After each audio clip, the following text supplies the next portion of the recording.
ফের আটক বাংলাদেশি। আগরতলা রেল পুলিশ রুটিন তল্লাশির সময় 4 জন বাংলাদেশি অনুপ্রবেশকারীদের গ্রেপ্তার করে।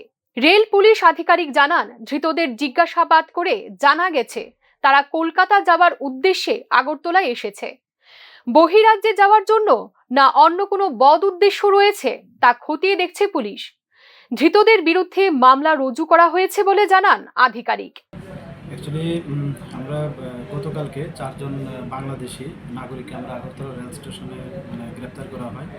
তো অ্যাকচুয়ালি তারা অবৈধভাবে আমাদের ইন্ডিয়ার বর্ডার ক্রস করে এখানে এসেছিল। তো তারা সবাই বলছিল যে তারা কলকাতা যাবে।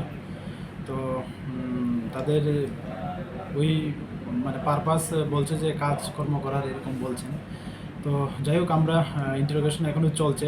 সম্প্রতি আগরতলা রেল স্টেশন থেকে প্রায় দিনই আটক হচ্ছে অবৈধভাবে অনুপ্রবেশকারী বাংলাদেশের নাগরিকরা।